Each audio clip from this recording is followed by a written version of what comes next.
Assalamualaikum warahmatullahi wabarakatuh. Alhamdulillah, hari ini kita dapat bertemu kembali dalam perkuliahan organisasi internasional secara daring.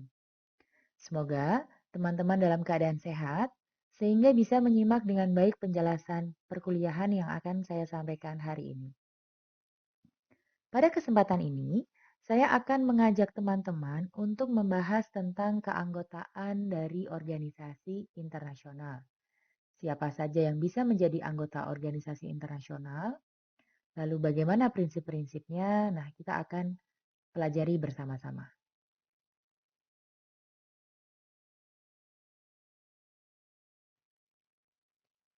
Siapa saja sih yang bisa menjadi anggota sebuah organisasi internasional? Yang pertama ada negara, yang kedua ada wilayah bukan negara, yang ketiga ada gabungan negara, dan yang keempat ada organisasi internasional. Jadi yang bisa menjadi anggota organisasi internasional itu yang saya sebutkan tadi ada 4 barusan. Negara atau state sebagai anggota organisasi internasional.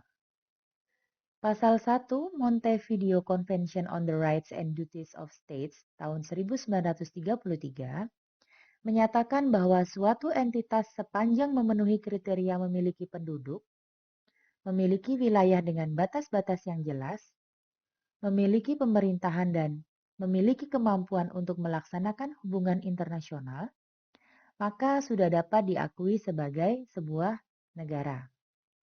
Sebagai contoh, dalam Perserikatan Bangsa-Bangsa, sebagai organisasi internasional yang universal, dia juga menerapkan beberapa kriteria yang diatur di dalam pasal 4 ayat 1 dan ayat 2 dan pasal 18 Piagam PBB.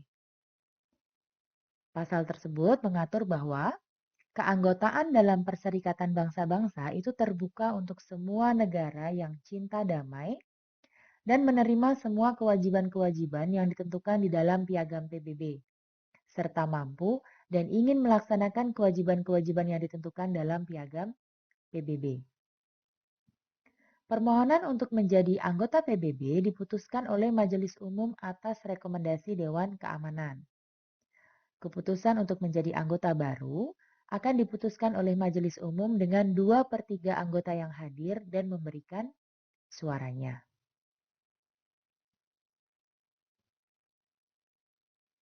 Lalu apa yang dimaksud dengan wilayah bukan negara atau non-autonomous territories yang bisa menjadi anggota organisasi internasional?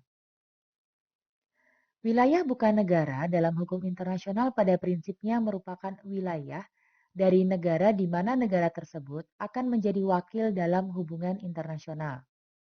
Misalnya dalam World Trade Organization atau WTO, dalam pasal 7 ayat 1 dari Agreement Establishing of the World Trade Organization menyatakan bahwa keanggotaan WTO selain dibuka untuk negara, juga dibuka untuk custom territory possessing full autonomy in the conduct of its external commercial relations, seperti Hong Kong dan Macau, yang merupakan bagian dari Cina yang tercatat sejak 1 Januari 1995 menjadi anggota WTO.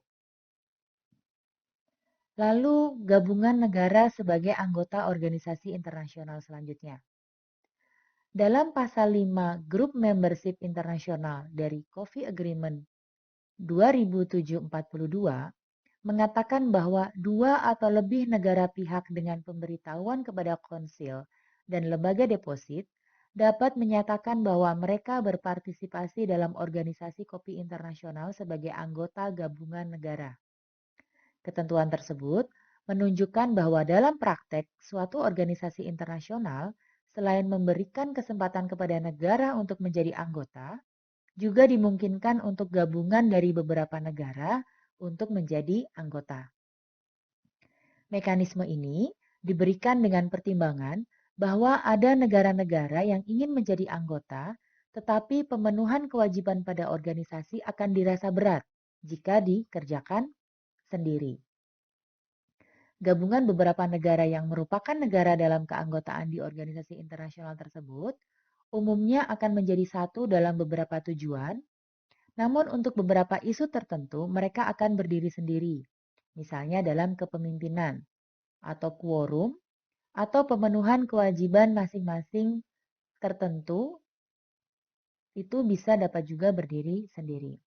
Sebagai contoh dalam International Coffee Organization, Belgium dan Luxembourg tercatat sebagai gabungan negara, di mana Belgium akan bertindak untuk kepentingan Luxembourg.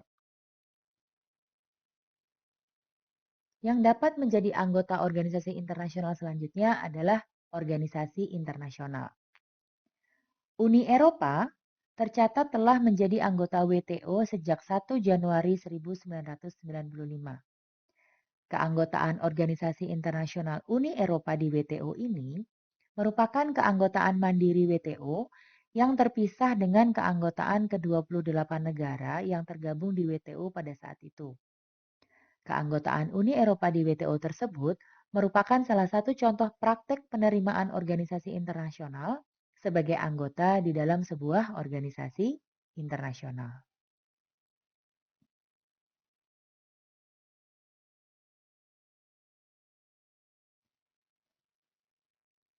Penggolongan anggota dalam organisasi internasional terbagi menjadi dua. Yang pertama berdasarkan kriteria kapan menjadi anggota dan berdasarkan tingkatan anggota di dalam organisasi internasional. Untuk penggolongan anggota dalam organisasi internasional berdasarkan kriteria kapan menjadi anggota, itu terbagi menjadi dua. Yang pertama ada anggota asli atau original members, dan yang kedua adalah anggota lainnya atau admitted members.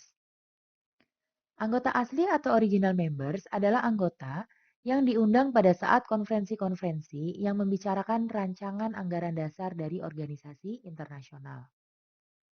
Sedangkan anggota lainnya atau admitted members adalah anggota yang masuk dalam sebuah organisasi internasional setelah organisasi tersebut telah berdiri. Anggota tersebut masuk sesuai dengan ketentuan tentang keanggotaan yang ada di dalam anggaran dasar organisasi internasional tersebut. Sedangkan berdasarkan tingkatan anggota di dalam organisasi internasional, penggolongan anggota dibagi menjadi 4.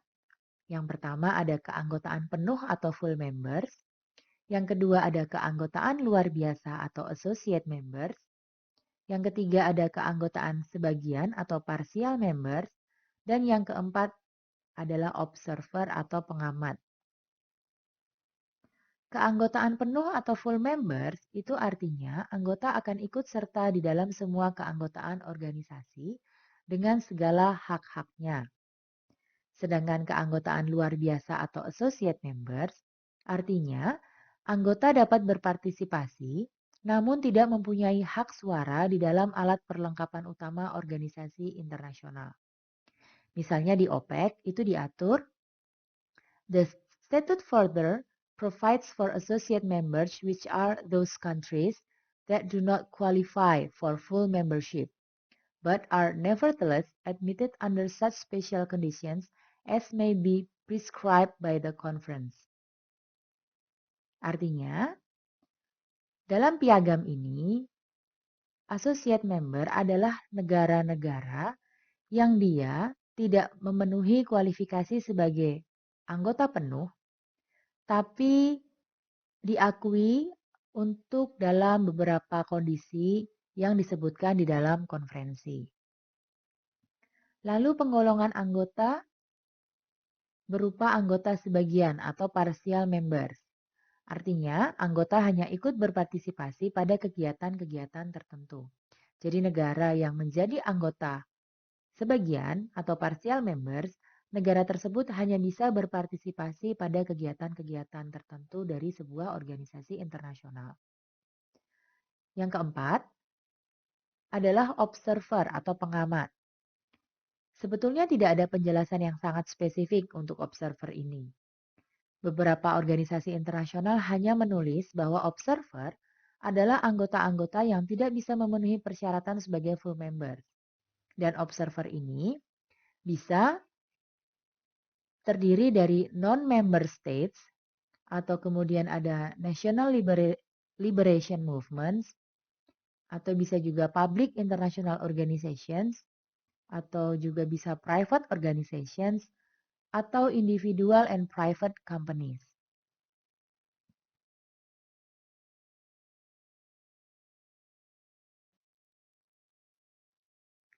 Terdapat 4 prinsip-prinsip keanggotaan organisasi internasional.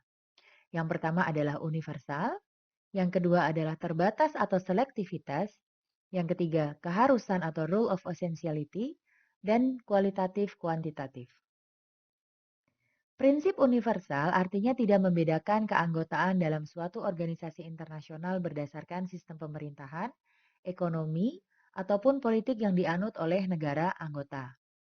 Biasanya, ciri dari organisasi yang menerapkan prinsip universal ini adalah persoalannya itu yang ditangani tercurah pada masalah global. Kemudian, programnya organisasi internasional tersebut adalah luas dan kompleks, dan organisasi internasional tersebut memiliki anggota yang sangat besar atau jumlah anggotanya itu sangat besar. Meskipun pada prinsipnya adalah universal, namun bukan berarti universal tanpa kriteria, di mana setiap organisasi internasional tetap akan mensyaratkan kriteria tertentu dalam penerimaannya. Prinsip terbatas atau selektivitas. Prinsip terbatas menekankan pada syarat-syarat tertentu bagi keanggotaan organisasi internasional. Syarat tersebut adalah yang pertama, keanggotaan yang didasarkan pada kedekatan letak geografis maupun pertimbangan politis. Contohnya adalah NATO atau Pakta Warsawa. Yang kedua, keanggotaan yang didasarkan pada kepentingan yang akan dicapai. Contohnya, kerjasama antar negara pengekspor minyak. Maka keanggotaannya hanya dibuka bagi negara pengekspor minyak. Contohnya OPEC. Kemudian keanggotaan yang didasarkan pada sistem pemerintahan tertentu atau sistem ekonomi tertentu. Contohnya adalah Comecon. Yang keempat, keanggotaan yang didasarkan pada persamaan kebudayaan, agama, etnis, dan pengalaman sejarah. Contohnya British Common dan OKI. Yang kelima, keanggotaan yang didasarkan pada penerapan hak-hak asasi manusia. Contohnya adalah Council of Europe. Selanjutnya, prinsip keharusan atau rule of essentiality. Prinsip universalitas dan selektivitas dipandang memiliki kelemahan dan tidak betul-betul tepat. Prinsip keharusan ini kemudian mencoba menawarkan alternatif lain bahwa keanggotaan harus secara rasional didasarkan pada yang pertama, tujuan fungsional organisasi internasional, yang kedua, penerimaan atas dasar partisipasinya itu esensial atau tidak, yang ketiga adalah sesuai atau tidaknya dengan realisasi tujuan organisasi internasional. Dan prinsip yang terakhir adalah prinsip kualitatif kuantitatif. Organisasi internasional akan memberi status khusus bagi negara anggota tertentu atau original member. Kuantitatif artinya keanggotaan diputuskan oleh organisasi internasional berdasarkan syarat-syarat yang ditentukan oleh instrumen pokoknya.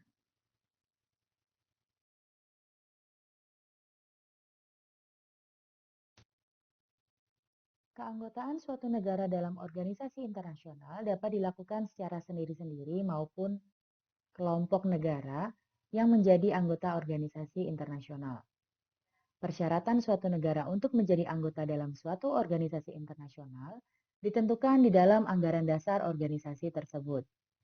Contohnya, dalam Piagam PBB Pasal 3 ditetapkan negara mana yang menjadi anggota asli, yaitu negara yang ikut berpartisipasi dalam konferensi PBB di San Francisco tanggal 21 April 1945 atau yang telah menandatangani deklarasi PBB 1 Januari tahun 1942.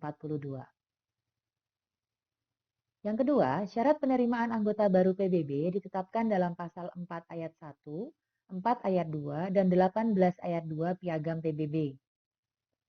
Yaitu syaratnya adalah negara yang cinta damai, negara yang mau menerima kewajiban-kewajiban yang ditentukan dalam piagam, dan negara-negara yang mampu dan ingin melaksanakan kewajiban yang ditentukan oleh piagam PBB.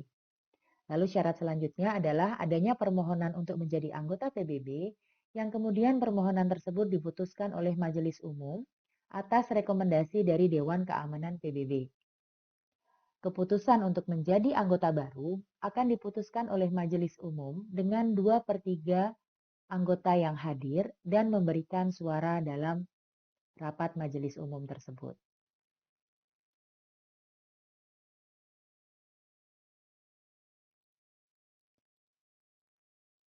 Terdapat dua macam prosedur yang harus ditempuh dalam penerimaan anggota di sebuah organisasi internasional.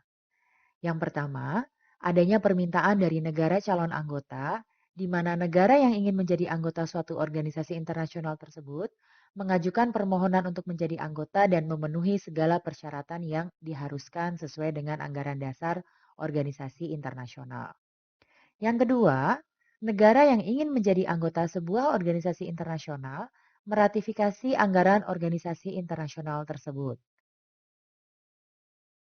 Di dalam anggaran dasar suatu organisasi internasional, biasanya ditentukan bahwa suatu negara calon anggota itu harus memenuhi persyaratan yang ditentukan sesuai konstitusi negara tersebut.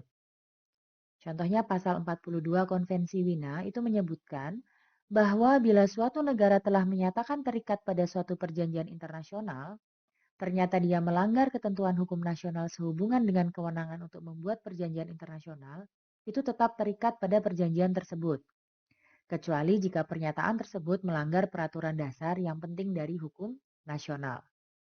Jadi, jika suatu negara anggota telah bertindak sebagai anggota organisasi internasional, maka negara tersebut tidak dapat menolak melaksanakan kewajibannya hanya didasarkan alasan bahwa keanggotaan dalam organisasi internasional itu melanggar hukum nasionalnya. Negara yang dalam kenyataannya belum bertindak sebagai suatu negara anggota dapat menolak kewajiban jika tidak kesesuaian dengan konstitusinya sudah jelas diketahui oleh negara anggota lainnya.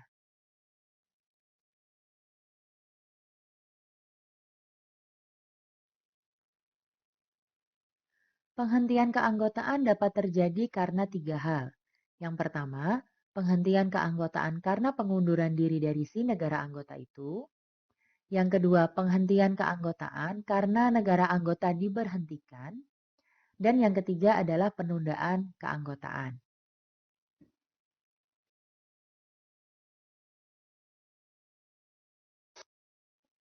Penghentian keanggotaan karena pengunduran diri. Beberapa organisasi internasional biasanya mengatur masalah mengenai pengunduran diri anggota di dalam anggaran dasarnya. Dalam mekanisme pengunduran diri, terdapat jangka waktu tertentu untuk efektifnya pernyataan pengunduran diri negara anggota. Misalnya dalam pasal 95 ayat B Anggaran Dasar ICAO, ditentukan bahwa pengunduran diri itu efektif berlaku setelah 1 tahun pemberitahuan negara anggota kepada ICAO. Pemberitahuan pengunduran diri maksud saya. Berbeda dengan ICAO, IMF justru mengatur lain. Dalam anggaran dasar IMF pasal 26 ayat 1, itu menentukan bahwa pengunduran diri efektif saat pemberitahuan pengunduran diri negara anggota tersebut diterima. Selain itu, dalam anggaran dasar IMF ditentukan juga bahwa pengunduran diri wajib itu berlaku ketika negara anggota gagal memenuhi kewajiban berdasarkan anggaran dasar IMF. Berbeda dengan ICAO dan IMF, PBB itu tidak memuat ketentuan tentang pengunduran diri negara anggotanya di dalam piagam PBB. Jadi pada kenyataannya, ada organisasi internasional yang anggaran dasarnya memuat ketentuan tentang pengunduran diri, dan ada organisasi yang tidak mengatur tentang ketentuan tersebut.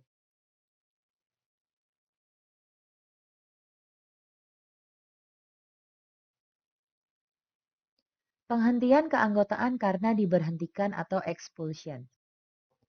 Jika berbicara mengenai penghentian secara paksa, maka yang dimaksud adalah pengeluaran anggota organisasi internasional disebabkan anggota tersebut telah melakukan pelanggaran terhadap ketentuan dalam organisasi internasional yang merupakan pelanggaran berat.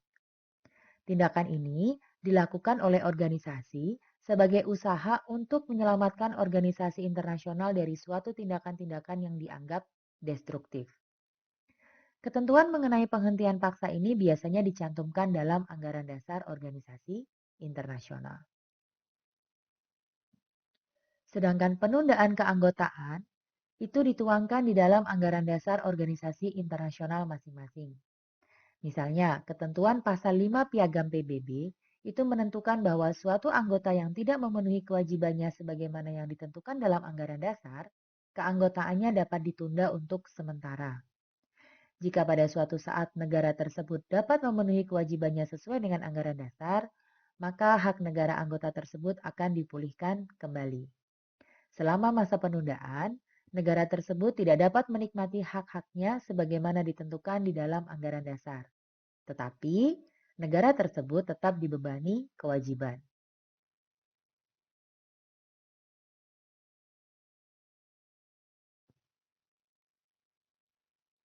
Baik, demikian penjelasan tentang materi perkuliahan kita hari ini. Semoga teman-teman dapat memahami dengan baik apa yang saya sampaikan. Seperti biasa, jika ada pertanyaan, teman-teman bisa menyampaikan langsung kepada saya melalui forum diskusi yang saya sediakan di Elita, atau di WA Group, atau di Zoom Meeting yang akan kita laksanakan. Setelah selesai menyimak penjelasan ini, silahkan kerjakan kuis di Elita pada topik 6. Lalu teman-teman harus perhatikan betul berapa lama durasi waktu yang disediakan untuk mengerjakan kuis. Perhatikan batas waktu kapan kuis boleh dimulai dan kapan kuis harus berakhir. Hasil pengerjaan kuis akan masuk dalam komponen nilai tugas. Terima kasih telah menyimak video penjelasan hari ini. Mohon maaf masih banyak kekurangan dan insya Allah kita akan bertemu kembali dalam perkuliahan selanjutnya. Semoga bermanfaat dan wassalamualaikum warahmatullahi wabarakatuh.